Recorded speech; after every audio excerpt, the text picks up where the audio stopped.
artist, New York City based. This is Deontay L. Warren. He's an actor and singer currently in Broadway's Aladdin. This is Eric Lockley. Writer, producer, actor, and founder of the Movement Theater Company. And Ankita Mishra. Flip at the top.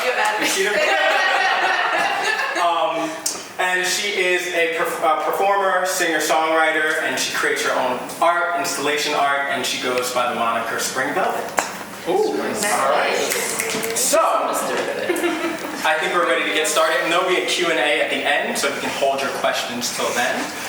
But please, thank you for sitting and listening to what we all have to talk about. So I think I want to get started first with, I think it's important to talk about where we come from, who we were raised around. So why don't I start with Ankita first, since I already know, since we're from the same hometown. I want to ask you, were you raised around people who identified the same as you or who looked like you?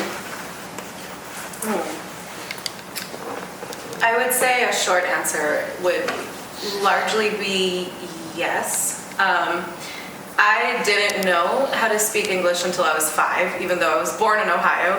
And it's like a joke in my family that I didn't know how to speak English. They were like, you're the only one that was born in America. What's happening? But I was really, my parents moved to the US from India, and they were very traditional in bringing us up. I think a lot of people have a similar memory.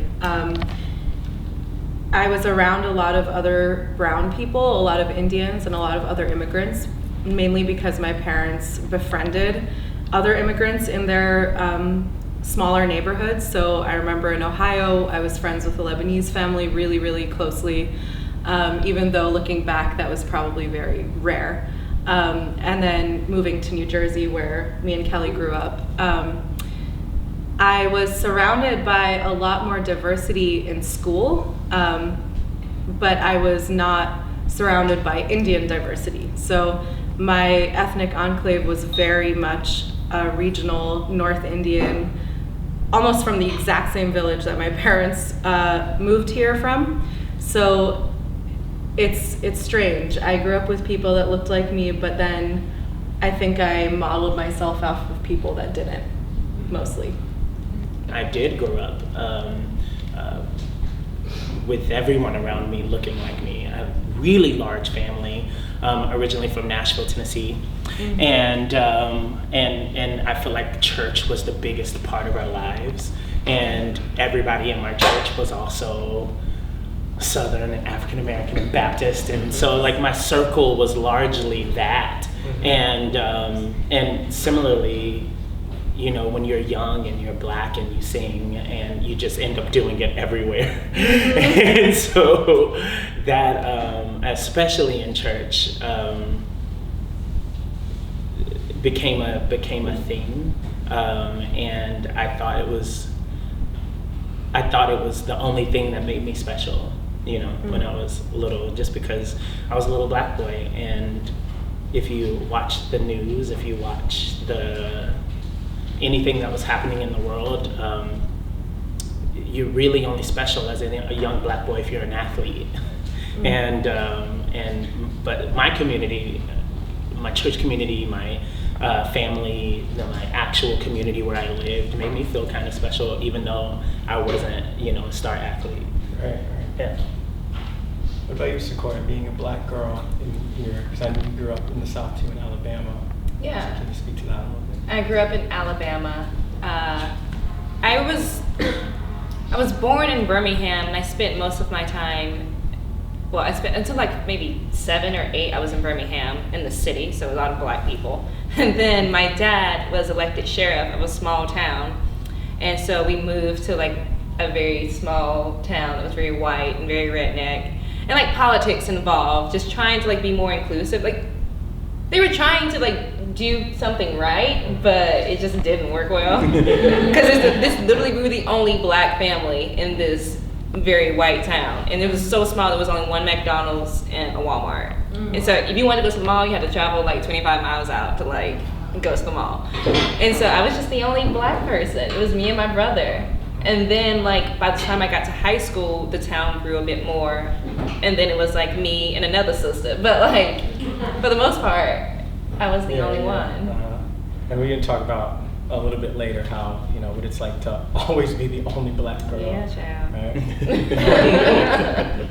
Eric, can you talk about your, I know we're talking about, where we're coming from, but what about your arts education growing up?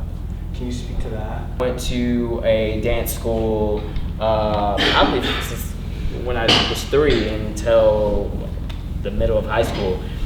So that was a big part of my life, dancing. And the dance school that I went to, it was owned by 3 black women.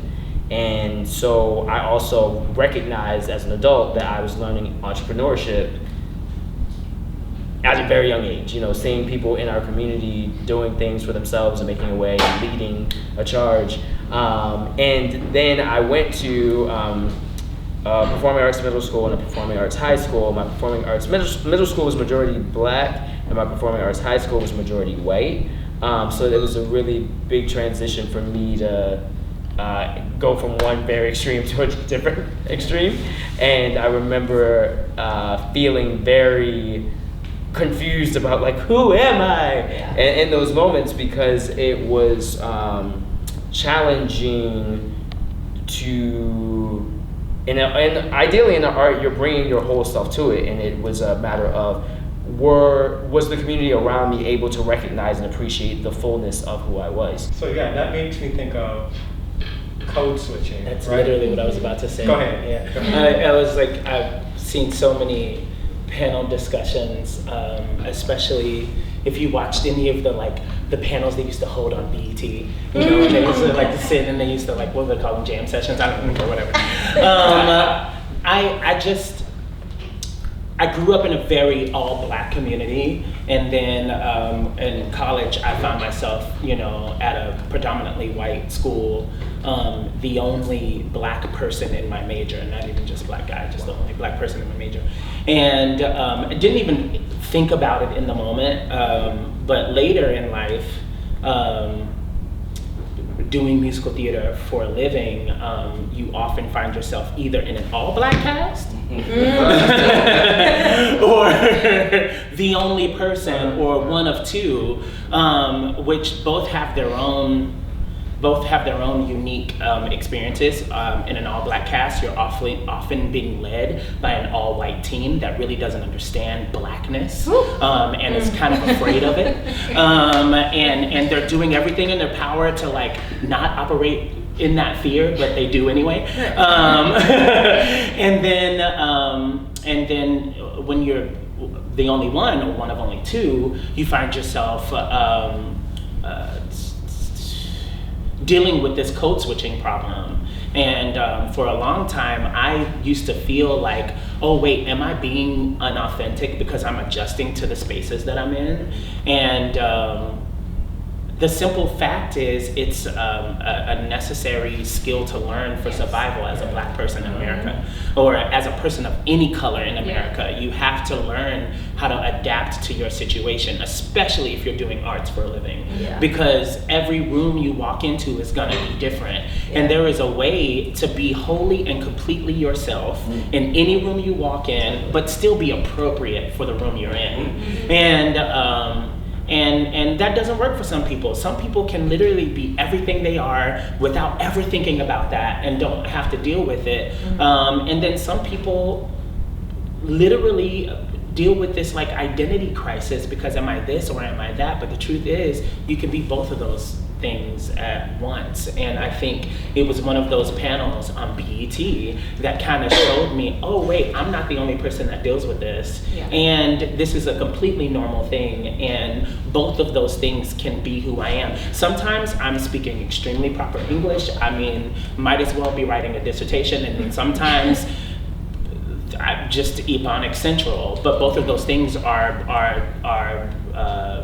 true to who I am as a person and to who I've grown into. But it's not though, oh, me talking white, Yeah, right? well, Exactly. That's not what it is. Exactly. Yeah. It's Yeah, just it's like both of these exactly. things are me, Right. and I can do both of them, and I will be both of them. Sometimes I'm gonna be listening to bust them up and shoot them up, or what's Megan Thee Stallion, pop it down and drop it out and drop it like a shootout. You know, like sometimes that's how I feel. I want to be ratchet, I want to be bangy, and then sometimes I might pop in some classical music. I can be all of those things. Yeah. I don't have to fit this Right. thing, you know? Yeah. But the identity crisis is real that you Yeah. mentioned, because growing up, I didn't realize I had like a huge identity crisis until I moved to New York, because I was constantly told, you're not like the black girl that I thought you would be, or I was called Oreo, or you Yes. talk like a white girl. That's literally all I heard. So I just, like, I didn't realize when I was wearing weave, like, I'm like, oh, I do this for a protective style. No, I was doing it, and I'm not saying every black girl who wears weave does this, but for me, I was wearing weave because I was afraid of my blackness, because I wanted to be that black girl that they saw me as, like the black white girl, the Oreo. And so it wasn't until I moved here that I was like, dang, I'm messed up. And so I challenged myself to go a year just wearing my natural hair. And hell, it was the hardest year of my life because I didn't feel beautiful. I didn't. Like, I did not feel pretty. I did not feel like myself.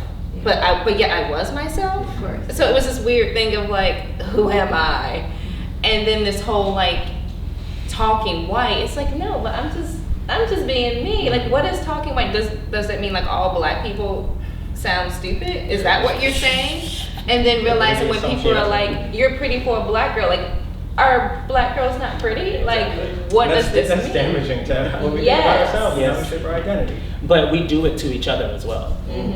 Speak more on that. That's just the truth. I can't tell you how many all black casts I've been in where you're dealing with all these the colorism issues, and the lighter you are, the fairer your hair, the prettier you are, or the darker you are, or the coarser your hair, the more unattractive you are. And some of the most beautiful women that I've ever met in my life had no idea how beautiful they were because their skin was chocolate, and the world told them that it wasn't beautiful. Yeah. And then they do it to themselves, and then they do it to each other. And it's even in the way we talk about black men, light skinned brothers this, light skinned brother. I'm going all in the 90s and the early 2000s. It was all about the light skinned brothers, and I'm like, okay, chocolate is beautiful too. Like, like I would love to see like India Arie singing about some brown skin. I was like, thank you, India, you get it. Like, there's so much more. All of our colors are beautiful. All of our skin is gorgeous, but we fall into the trap of doing this to each other in the community as well. It's not just being done to us.